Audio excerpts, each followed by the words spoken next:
I'm Eleni Jarkos, and we continue our in-depth coverage of Nigeria. I'm now in New York City for the United Nations General Assembly, and coming up on the show today, we have an exclusive interview with Nigerian President Goodluck Jonathan. World leaders are in New York City this week for the 69th session of the United Nations General Assembly. A record-breaking number of 140 heads of state are attending. Top of the agenda is the Islamic State militants in Iraq and Syria, Iran's nuclear program, and the rapid spread of the Ebola virus in West Africa. Several leaders will also take part in a high-level meeting focusing on the outbreak. A total of 2,811 people have died so far. The World Health Organization has warned that the infection rate could reach 20,000 by November if efforts to curb the epidemic aren't ramped up. One of the other prominent issues on Africa's agenda is Boko Haram. In his UN General Assembly address on Wednesday, Nigerian President Goodluck Jonathan spoke about the threat of Islamic militants in his country. In Nigeria, the threat of terrorism in a few states in the northeastern part of the country has proven to be a challenge to national stability. We will spare no effort in addressing this menace.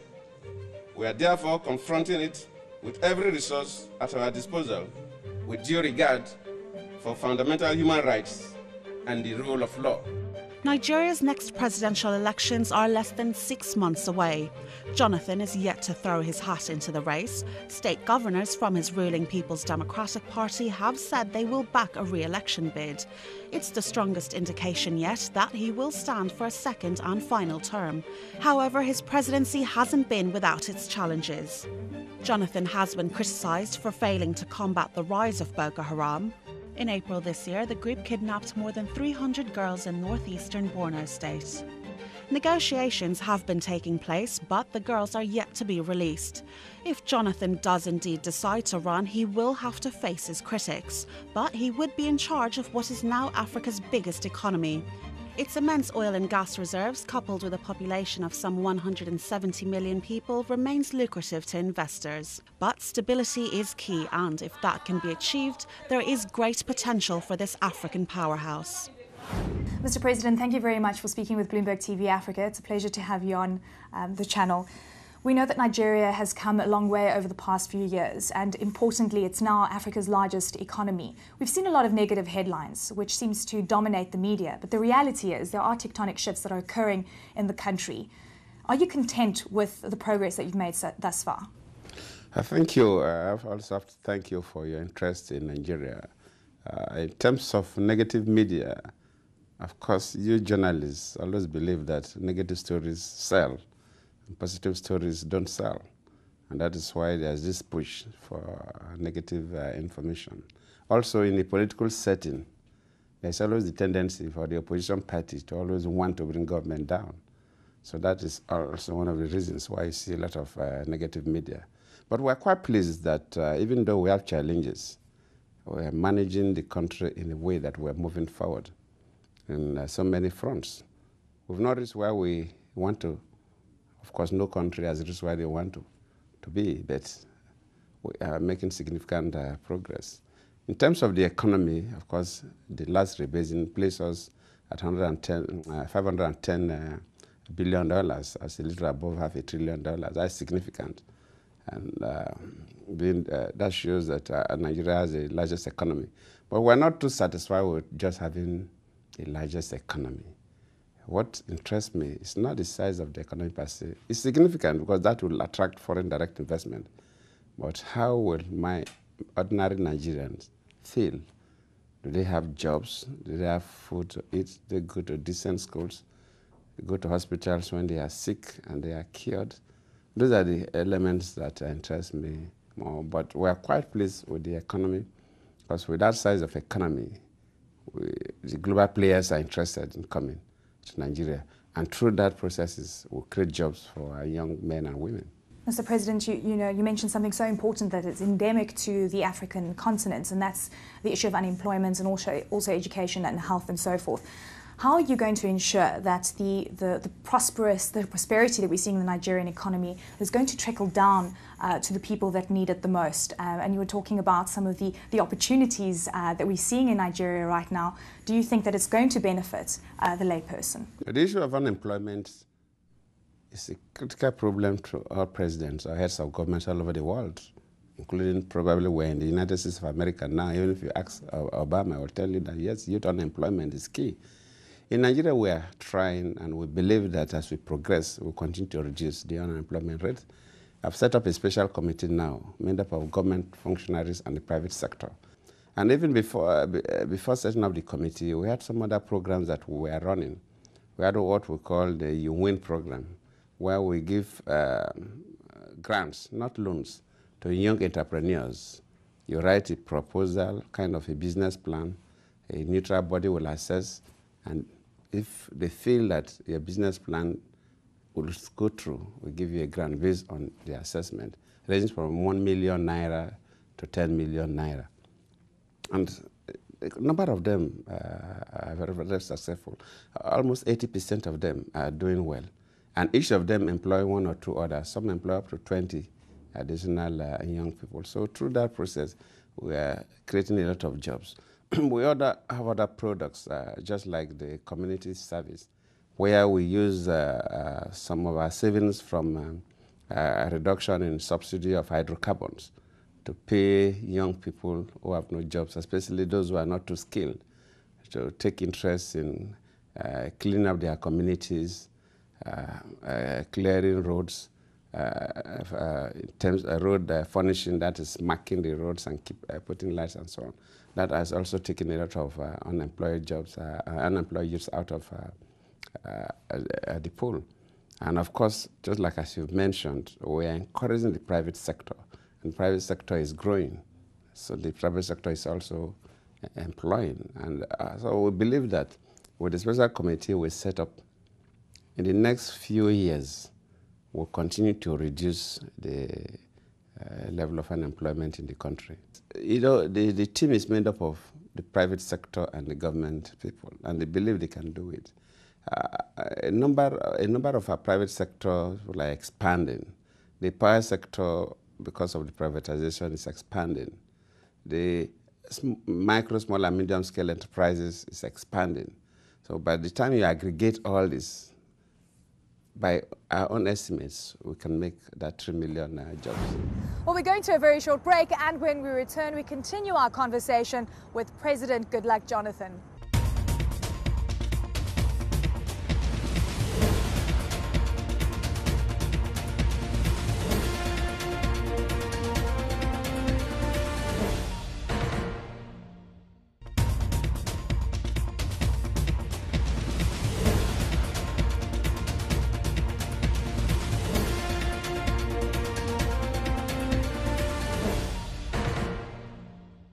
Now, Nigeria's general elections are due to be held in early February next year, and a little earlier this week, the People's Democratic Party said that they would support a bid for President Jonathan to run for a second term. This may be a sign that he may stand for re-election.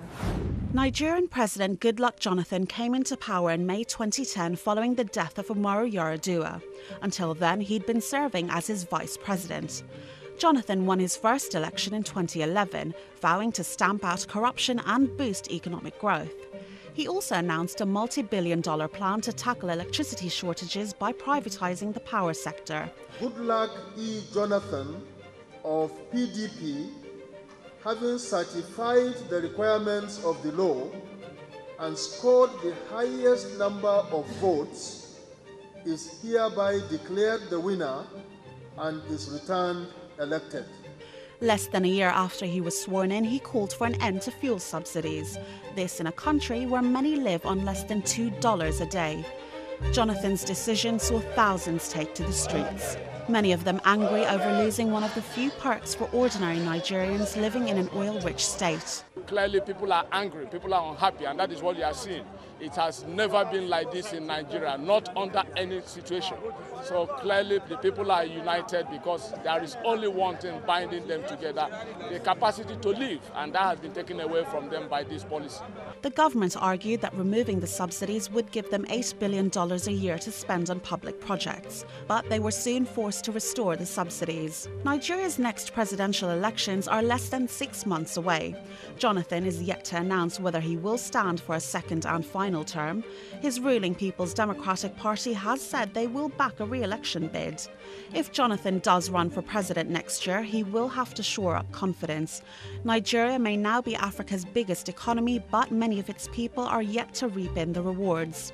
Inclusive growth and boosting public and private investment are key to bettering the country's future. In recent years, Jonathan has embarked on several reforms to try and make this happen. It's a shift in the right direction and a move that could garner votes and change the lives of millions. What's fascinating is that when we speak of Nigeria, and we've actually seen a lot of reports coming out from various analytical houses, they say there's two stories happening in Nigeria. The one where we see prosperity and the other one where the outlook isn't that positive, but it really all depends on policies. Are there any specific policies right now that you would want to change to ensure that the second path isn't a reality, that prosperity would continue in Nigeria? The key thing is doing things that you believe that will change the fortunes of the country, and you continue to do it. The driving force, just like you talk about the key policies, first is to build strong institutions. Take agri, for example. Our policies in agriculture is to change the narrative from agri as a rural development program to agri as a business. And we have a fantastic minister who really is driving that process. So our policies in agriculture is encouraging very young graduates to take to farming, and is doing well. If you take the oil sector, which has been a dominant sector in the economy, but it has not been structured in a way that will help most of our people, we come up with the Nigerian content policy that encourages manufacture or fabrication of most of the equipment to be used in the oil industry back home. Before this time, the oil companies, even if they need a pin, they will go to their home countries to get it. So if an oil company say they are investing, say, maybe $1 billion in a project in Nigeria, it's less than $100 million is spent to develop the local economy. But with the Nigerian content, most of these things are now fabricated within the country. So that creates thousands of jobs, and it's encouraging them to do that. If you go also into other areas like the industrial sector, we recently launched our Industrial Revolution program. Before this time, we had some vehicles that were being assembled in this country. After some time, all of them almost collapsed. Now they are all coming back. All these are avenues for job creation. But agri is key because agri is one area that employs people from the unskilled that work in the farm with minimal training and supervision to the very skilled in terms of adding value and converting the raw materials to consumables. So from the farm to the mouth, and the value chain creates a lot of jobs. The housing sector, before this time, we never had a mortgage industry. Now we have mortgage refinancing so that companies, primary mortgage institutions can have access to funds. And the mortgage industry is expanding so much in the country. And you have a country of almost 107 million people. And the advantage we have, which also could be a disadvantage if it is not properly managed, is that even though we are just about 170 million people, it's made up of very young people. People below the age of 35 are more than 70% of our population. Below the age of 25 are just almost 70% of the So that it's a group that need education, need housing, need this, need almost everything in life. Unlike some other countries where they may have a population of 300 people, but out of that 300, maybe only 25 are young people because of their own demographic issues, that maybe young ladies don't like to procreate. You have other issues, and you see that the population of adults and aged are more than the population of the young people. So in Nigeria, the population of the young people are more. People need houses. So that sector is also blooming now, and is creating jobs for quite a number of people. So in terms of policies, yes, there are a number of policies that are creating jobs. Even our privatization program in the power sector is one of these key policies we've taken that is helping job creation in the country.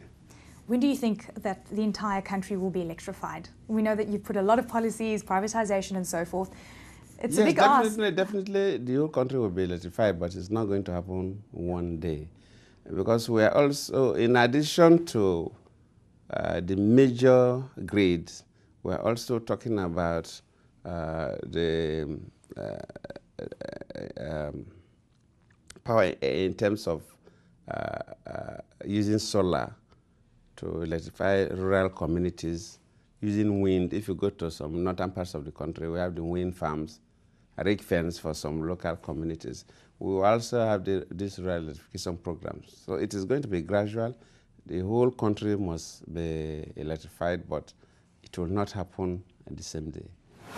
Don't go anywhere. We'll be back right after this. More with President Goodluck Jonathan.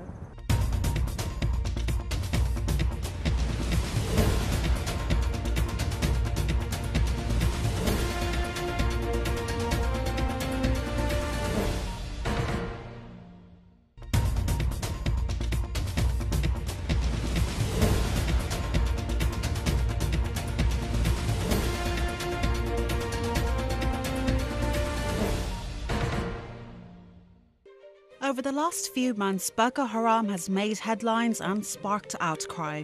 In April this year, the Nigerian Islamist group kidnapped more than 300 girls in the northeastern state of Borno. While global leaders have taken notice and pledged to offer their support, for the Nigerian government, the group has been a major domestic issue for over a decade. Mietti Allah, Mietti Allah. We har kaje kana to bring back our girls. Oh, bring back our army. Bring back our army. Jonathan, girl, Christian, bring back our army. Boko Haram was founded in 2002. In Hausa, their name means Western education is sinful. In 2009, they launched their military operations. Since then, they've killed thousands of people. But President Goodluck Jonathan's government has made recent progress. Earlier this week, the military said more than 130 Boko Haram members had surrendered to Nigerian forces. And in a major victory, Abu Bakr Shekau, the face and leader of the group, had been killed in clashes. Shekau is believed to have been killed between July and August last year. The military said the man appearing in later videos was in fact a lookalike. This is good news for Jonathan, who had come under fire for his slow response to the kidnappings. But Boko Haram's influence has spread into neighbouring Cameroon, Chad and Niger, so the fight is not yet over for the Nigerian government. Let's take a look at some of the parts of the country that have been hurt by terrorism, by Boko Haram. We've actually seen the impact coming through, specifically in the agriculture sector as an example. Can you quantify the economic impact? Is it something that is worrying you right now? No, the issue of Boko Haram, besides the economic losses, is worrisome, because Nigerians have been killed. The Boko Haram members, yes, some of them are not Nigerians, but most of them are Nigerians. And if any of them die, a Nigerian is dead, and I feel it. So also the people they kill, the Boko Haram people, they are just criminal elements who kill at will. So that disturbs me. There's no president that will not be worried. Every Sunday, if I'm in the church, I will be watching the information that will even come in to know whether they have attacked one church, they have attacked one community. So it worries. Yes, in terms of the economic issues, the Boko Haram so far is predominantly in 3 states: Borno State, Yobe State, and to some extent Adamawa State. Yes, occasionally they come to states like Kano State to bomb, but it does not last long. So these 3 states that have declared the state of emergency are Eritrea, Borno, Yobe, and Adamawa. We have 36 states and the Federal Capital Territory. So, and overall, does not affect the economy that much in terms of the economy of Nigeria as a state. But it's devastating for the economies of Borno State, Yobe State, and Adamawa State. It was 3 states out of 37 enclaves per se, 36 states and Federal Capital Territory. So nationally, it does not really affect the economy so much, but it's quite significant in terms of the killing and maiming of innocent people. I spoke to the finance minister a week ago, and she was saying how Nigeria has taken swift action, and we haven't actually seen a new case of Ebola for the past few weeks in Nigeria. And the swift action that Nigeria has taken, we haven't seen this happening in the rest of West Africa. What are your concerns right now, and do you see it as a major threat in the region? The Ebola issue, for Nigeria, I have to thank all Nigerians, because unexpectedly one sawyer from Liberia brought Ebola to Nigeria, but with the commitment of the whole public, the whole population, and of course the government of Nigeria and the states, we've been able to contain Ebola. 19 people contacted the Ebola from the same soil. After of the 19, 7 died, and 12 were able to recover through the medical assistance that we gave. And for now, there's no Nigerian that is Ebola positive. And help us to tell the world, people are discriminating against Nigerians. There's no Nigerian that is Ebola positive now. We'll be able to contain the Ebola. Though that does not rule out that we may not have somebody like Soya coming again. As long as Ebola is in Guinea, Sierra Leone, and Liberia, which is in the West Coast, and Nigerians travel a lot. We are about 55% of, in terms of population, Nigeria is about 55% of the West Africa. In terms of the economy, Nigeria is almost 70% of the economy of West Africa. So you see that the left or right, Nigeria is key in terms of West Africa. So the issues of contact may come up, but for now, we are well equipped, our airports are equipped, our entry points are equipped. So even if we have people like Soya that come into Nigeria now, we'll be able to manage it better. But as long as we have Ebola in these 3 countries and very serious cases, the West Coast is not safe. It worries all of us. For us, as a nation, we've tried. The first one, we have ECOWAS meeting, that was some months back before Ebola came into Nigeria. We donated $3.5 million to assist these other 3 countries. This is where the World Health Organization is needed to help us see that we control the Ebola in these countries.